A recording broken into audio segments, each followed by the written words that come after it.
ठाकुर जी ने फिर पतवार उठाई, फिर से चलाने लगे। चलते चलते चलते चलते चलते फिर से बीच में ठाकुर जी ने पतवार रोक दी, फिर ते पाम ऊपर किए। सब बोली अब का भयो? बोले पेट भर गो, अब नींद आ रही है मुझे, अब तो मैं सोऊंगो। तुरंत ठाकुर जी वहीं पर नेक्स्ट इसी जगह में ही लेट गए, अपनी स्वापी उतार करके भीतर वहीं तकिया से बनाई वापस। अरे भैया तू पल्ली पार जाके सो जाइयो, हमें पार कर दे, बीच नदी में तेने नाव रोक रखी है।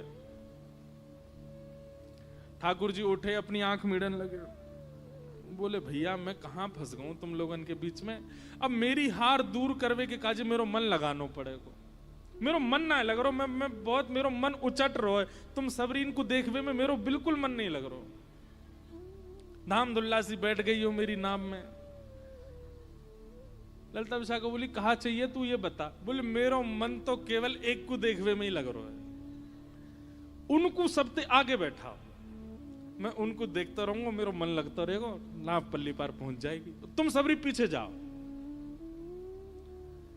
ललिता विशाखा बोली श्री जी आप आगे आ जाओ, क्योंकि श्री जी पल्ले कोने में बैठी हैं, या कोने में ठाकुर जी बैठे हैं। श्री जी बोले काय को ने देखेगो आपको। श्री जी बोली तुम्हें शर्म नहीं आ रही है? कैसे शर्म करवा रही हो मुझे? कहां धूप की नेक किरण भी मेरे ऊपर आ जाए तो तुम सबरी अपने आप ऐसे सब प्रयोजन करो, नेक भी मुझे श्रम नहीं होना चाहिए, और आज कोई मनचलो व्यक्ति कछु भी कर रहा हो और तुम सब में मुंह को आगे कर रही हो। ललिता जी बोली आप भूल गई, पल्ली पार पहुंचने की बात है, बस वहां तो यार हम देख लेंगे, बस वहां तक आप न बैठ जाओ। श्री जी उठ करके आई, सामने आकर के बैठ गए। ठाकुर जी बोले अरे सुनो, इनते यों कह दो मेरी ओर देखें, और खूब मंद मंद मुस्काती भाई देखें, बीच बीच में शर्मा जाएं तब चलेगी ना।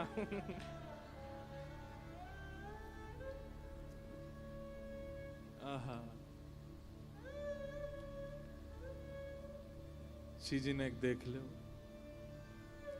ललिता विशाखा बोली एक काम कर ले, तू हमें देख ले, हम तो सिहा सिहा के देखी, खूब शर्माएंगी, तू जैसे कहेगो वैसो करेंगी, तो देख के मुस्का जाएंगी, तो देख करके आंख मार देंगी, तू जैसो कहेगो हमें देख ले। ठाकुर जी बोले हम बे मैं यमराज ना देख लूं, तुम ते सुंदर होएगा वो, तुम्हें तो ना देखूंगा। ऐसे ठाकुर जी की लीला किशोरी जी देख रही हैं ठाकुर जी, और जैसे ही किशोरी जी ने ठाकुर जी के नेत्रन में देखो, नेत्रन की वो चंचलता देख करके किशोरी जी पलक झपकना भूल गए। अब पहले तो जानबूझ के मुस्कुरा रही थी, पर अब अपने आप प्रसन्नता सी आ रही है, रों पुलकित से हो रहे हैं, और ये दृश्य देख के ललिता विशाखा को बड़ी चिंता हो रही है। बोले भैया ही कुछ जादू टोना वारो लग रहा, देखियो यानी श्री जी अपने बस में तो ना कर नहीं। अब ललिता विशाखा आगे श्री जी की आंखन के आगे हाथ धरे तो श्री जी हटा, में बोले हटो देखन दे। बोले श्री जी जन कौन को छोरा है, कहां ते आवे, इतना मत देखो, नेक बस पार है वे तक की देखना। बोले नहीं नहीं देखन दे। श्री जी के इस प्रेम उन्माद, श्री जी समझ गई ये कोई और नहीं है, निश्चित ही कोई श्याम सुंदर आज छद्म वेश धारण करके आए। अचानक से पता नहीं कहा भयो ठाकुर जी ने पलक झपकी, जैसे ही ठाकुर जी ने पलक झपकी, उनका नाम है कृष्ण, करशतीत कृष्ण। अगर उन्होंने नेत्रों में नेत्र भर के देख लिया तो आप मूर्तिमंत हो जाओगे, अगर उन्होंने अपनी एक उंगली से स्पर्श कर दिया तो आप मूर्तिमंत हो जाओगे, उन्होंने कान में एक स्वर बोल दिया तो आप कुछ कर नहीं पाओगे। ये ठाकुर जी का स्वरूप है। ठाकुर जी ने जैसे नेत्र अपने बंद किए, किशोरी जी का ध्यान टूटा। अरे ललिता मुझे तो ऐसा लगे ये कछु जान तो दिखे, अभी आने मेरा ऐसा वशीकरण कियो मुंह को यही में श्याम सुंदर दिखन लगे। ललिता जी बोले अरे नहीं नहीं श्याम सुंदर थोड़े ही है जी, वो तो बड़े प्यारे हैं, बड़े सुंदर हैं, बड़े ऐसे हैं। बोले वही तो मैं कहूं, पता ना या मैं क्यों मेरी आसक्ति सी भई। अभी थोड़ी देर बाद ठाकुर जी ने फिर पतवार धर दी। ललिता विशाखा बोली अब कहा भयो? बोले देखो मेरे नहने नहने हाथ हैं, पतवार चलाते चलाते थक गया हूं मैं, और अब मेरी थकान ना तो मक्खन ते जा रही और ना इनके दर्शन ते जा रही, अब तो एक ही काम होगा। बोले कहा?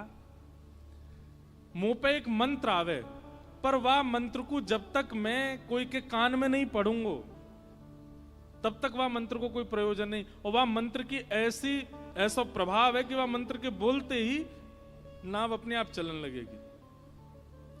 लेकिन वह मंत्र को मुंह कोई कुछ सुनाना पड़ेगा। ललिता जी बोली ले सुना। ठाकुर जी बोले पहले मैल साफ करके आपने सुना, तेरे कान में ना बोलूंगा तो इनके कान में। विशाखा जी बोली इतना समीप आवेगो तू? बोले हाँ, वो तो कान में ही गुरु मंत्र की तरह बोलूंगा तभी काम होएगा। अंत में किशोरी जी से कही, बोले कछु कहेगो कान में सुन ले, और कछु ज्यादा बोले तो धक्का दे दियो या अब तो दे ही देंगे हम, चाहे कैसे पतवार में लटकती झटकती पहुंचा देंगे, अब के ज्यादा बोलो तो या धक्का दे देंगे। किशोरी जी ने अपनो कान आगे कियो और ठाकुर जी नेक समीप गए हैं। अपने अधर को स्पर्श किशोरी जी के कर्ण से करा करके ठाकुर जी बोले, हे कृष्ण मनोहारिणी। कृष्ण मनोहारिणी शब्द सुनते नेत्र सजल हो गए, प्रेम पुलकित हो गई श्री जी। तुरंत हाँ कृष्ण मुख से शब्द निकला। सब सखियां अचंभित हो गईं, बोले कहां कृष्ण? अरे बोले यही, ये कोई और नहीं है, श्री कृष्ण है, अपने रूप में आओ। तुरंत ठाकुर जी ने अपनी पाग हटाई और ऊपर जो जो वस्त्र पहन रखे सब हटाए। श्याम सुंदर मध्यस्थ प्रकट हो गए। आहा, वृंदावन अंतर ध्यान हो गया, सारे घाट अंतर ध्यान हो गए। यमुना जी में प्रेम पुलकित होकर के सुंदर सुंदर कमल प्रकट हो गए। सुंदर सुंदर मछलियां अपने मुख को बाहर निकाल करके मानो जैसे स्वर प्रकट करने लगी हों। वो छोटी सी नौका एक मणिमंडित नौका के रूप में प्रकट हो गई। सब सखियां हाथ में वीणा लेकर के, वेणु लेकर के, वाद्य लेकर के सुंदर कीर्तन करने लगी। श्याम सुंदर और किशोरी जी दोनों एक दूसरे का गाढ़ आलिंगन करते हैं और मानो जैसे दोनों एक हो जाते हैं। हमारी तरह जड़ स्वरूप नहीं है ठाकुर जी का, चैतन्य है, इसलिए एक दूसरे में विलीन होने लगे, एकाकार रूप प्रकट होने लगा। बोलो नौका बिहारिणी बिहारी जू सरकार की जय।